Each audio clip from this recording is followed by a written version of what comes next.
Bismillahirrahmanirrahim. Assalamualaikum warahmatullahi wabarakatuh. Bagaimana kabar semuanya? Mudah-mudahan anak-anak teacher dalam keadaan sehat walafiat. Hari ini lebih baik daripada hari kemarin. Amin, amin ya rabbal alamin. Oke, bertemu lagi kita dalam video pembelajaran pendidikan agama Islam dan budi pekerti untuk SMK atau SMA kelas 11. Materi kita hari ini yaitunya Rasul-Rasul itu kekasih Allah atau beriman kepada Rasul. Materi bagian yang kedua. Pada pertemuan sebelumnya kita sudah membahas tentang pengertian Rasul, kemudian dalil beriman kepada Rasul, jumlah Rasul, dan itu sudah kita pelajari pada video sebelumnya. Pada video hari ini kita akan lanjutkan materi kita, yaitunya tentang sifat-sifat Rasulullah. Apa saja sifat Rasul? Sifat Rasul itu ada 3.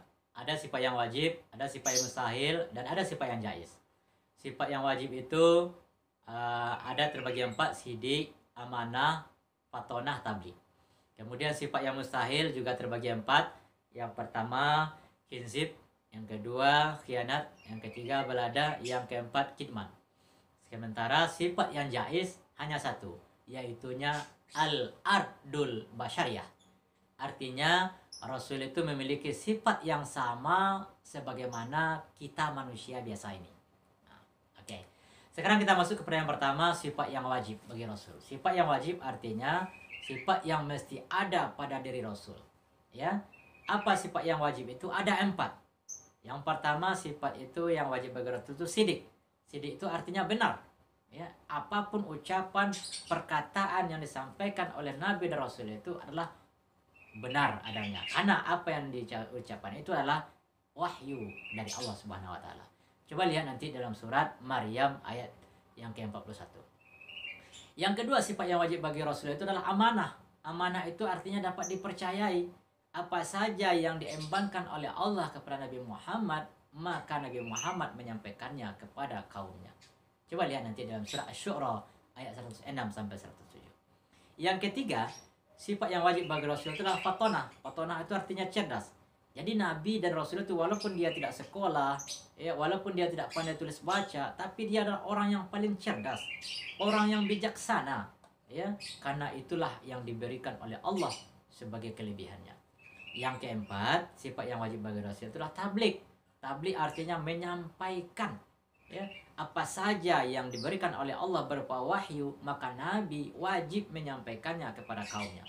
Walaupun wahyu itu sulit untuk disampaikan, berat untuk disampaikan, namun yang itu tetap disampaikan karena beliau adalah bersifat tabligh. Yang kedua, sifat yang ada di Rasul itu adalah sifat yang mustahil. Sifat yang mustahil ini artinya sifat yang tidak mungkin pada diri Rasul, dan dia ada 4. Yang pertama, kinzib. Artinya pendusta. Tidak mungkin seorang nabi, seorang rasul itu adalah orang yang pendusta, orang yang pembohong. Nah, yang kedua adalah khianat. Ya, tidak dapat dipercayai. Jadi tidak mungkin seorang nabi itu orang yang pengkhianat. Apa yang diembankan, apa yang dimanakan kepadanya, tidak mungkin dia orang yang tidak dipercayai. Ya. Yang ketiga, balada, artinya bodoh. Tidak mungkin seorang nabi itu bodoh. Ya.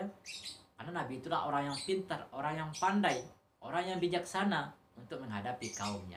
Kalau dia seorang orang yang bodoh, tentu akan diperolok-olok oleh kaumnya.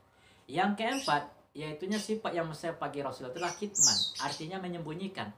Jadi apa saja kebenaran yang diberikan Allah kepadanya tidak mungkin disembunyikan, tidak mungkin tidak disampaikan, pasti disampaikan. Coba lihat nanti dalam surah Al-An'am ayat yang ke-50. Yang ketiga, sifat yang jaiz bagi Rasul.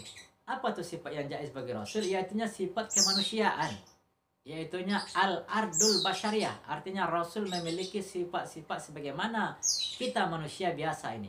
Seperti ya, ada rasa lapar, rasa haus, rasa sakit, tidur, sedih, senang, berkeluarga, dan sebagainya. Sama seperti kita manusia ini.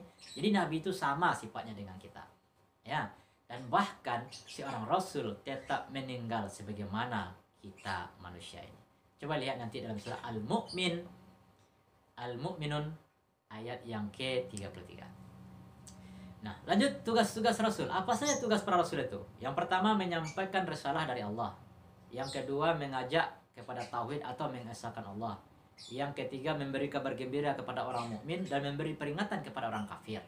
Yang keempat, tugas Rasul itu menunjukkan jalan yang lurus. Yang kelima, membersihkan dan mensucikan jiwa manusia serta mengajarkan kepada mereka kitab dan hikmah.